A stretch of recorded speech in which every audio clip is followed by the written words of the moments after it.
Hey guys, welcome to the channel. Trying to get this first video saved and uploaded. Still working on all the technical difficulties and all that. I want to start out this channel with first of all, I'm on the left, and who I support. It's pretty much everyone on the left. But the only thing I can't with Donald Trump anymore. I just can't. This guy's killing me. I already tried therapy. That didn't work. Let's just start a politics channel where I just complain about Donald Trump all the time. Really, I'm going to complain about mostly the Republican Party, but that is essentially they do everything Donald Trump wants to do. But I'm not above complaining about the Democrats too. I can't wait to get rid of Schumer. Either way, and also Breaking Points is with Sagar and Jetty and Crystal Ball, or that's my favorite show. I watch it every day. Um, they're about to have a discussion about the Epstein emails. Uh, the whole thing is very fascinating to me, and these guys, they do their work, they do their stuff, they know their research. Whatever they dig up, I'm sure they have a lot of useful information. So let's tune in and see what they have to say.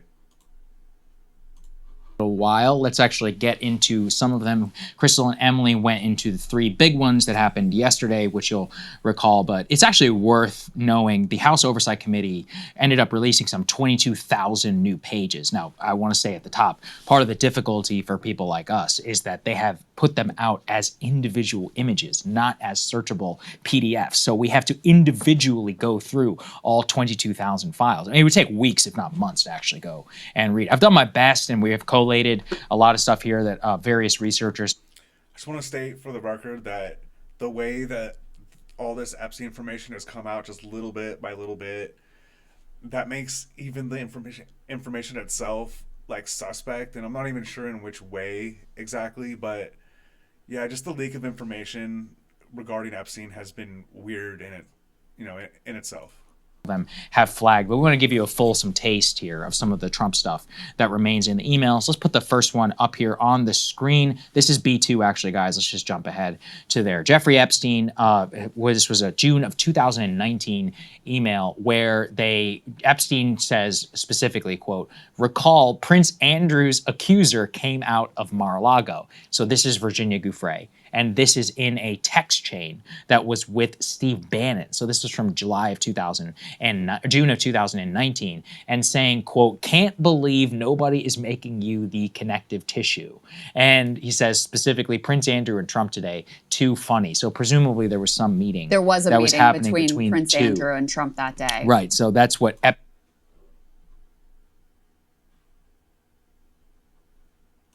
and Bannon are like joking about. I mean, this is only months before he's dead in federal prison and indicted. Just flagging that one. Let's go to the next one. This is nuts. Okay, so this was a email chain with Landon Thomas Jr., who is locked up at Chowchilla Women's Facility, Folsom, California Institute for Women, or anywhere else in the system. A global settlement made a New York Times reporter who worked there for years, who it turns out had this deep and long relationship with.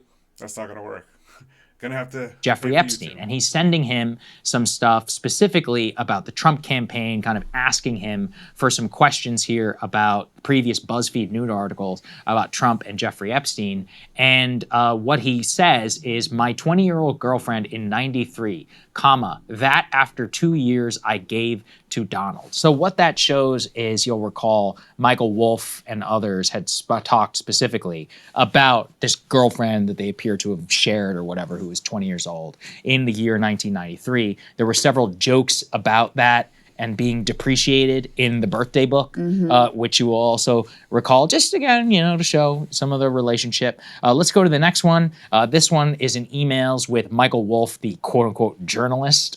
Yeah, I mean, the emails from Wolff here are like a secondary conversation about how disgusting that is. But anyway, he says, well, I guess if there's anybody who can wave this away, it's Donald. Let me know if there's anything I can do. This is from Michael Wolff. This was about the lawsuit. This is in relationship to the lawsuit from an accuser, I believe, named Katie Johnson, who alleged that both Trump and Epstein had raped her when she was 12, 13 years old. Yeah, that's right. So this was in a lawsuit. So he's talking about, well, if anyone could wave this lawsuit away, it's Donald. Right. I guess he was right. Okay. Broke time anyway. Next time, let's put this up here on the screen. This is for Epstein on Donald Trump. Quote, "He feels alone and is nuts. I told everyone from day one, evil beyond belief, mad." So it sounds like he had TDS. "Most thought I was speaking metaphorically. It's obvious he could crack." Stormy Daniels, ?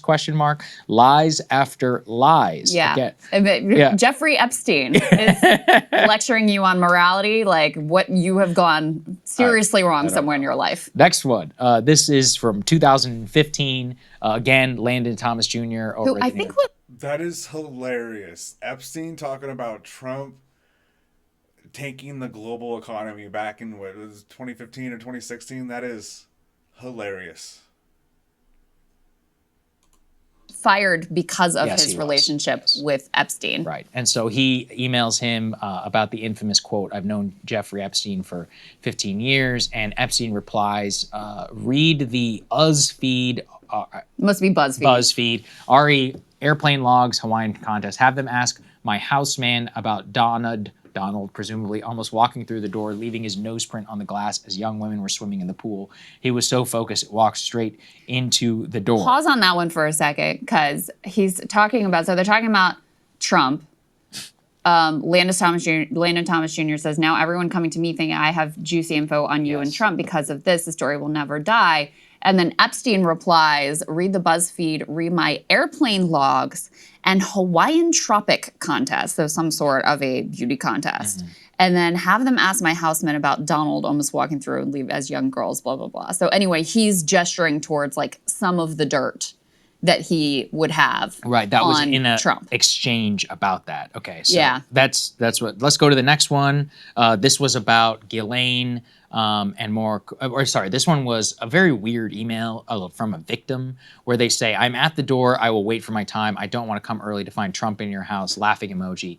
Laughing emoji. This is from 2017 in December. There is no evidence, because Trump was president at this time, about a visit. I mean, you can't really go anywhere without the White House press corps. But I guess they were still joking about it or alluding to something at this time period with one of the victims. Again, I've seen these being passed around, but I'm telling you, I mean, I was covering the White House at this time. It's literally impossible. Like, you can't go anywhere without the White House press corps that was tagging along. So I don't think it's likely at all. I mean, he was definitely at Mar-a-Lago a ton, but Jeffrey Epstein, if he had been at Mar-a-Lago at that time, that actually would have been a story. It was under Secret Service control. I mean, theoretically, I guess, possible, but very unlikely. Well, this just seems to me, there's a lot of winking, nodding, joking, and Epstein, in the emails to me, he loves how important he is of his relationship with everybody else, and he's constantly alluding to the dirt that he has on everybody around him, including Trump. Trump was one of the figures that he constantly alludes to in the emails. This is confirmation of, one of the things that has been posited about Jeffrey Epstein is basically like he was using blackmail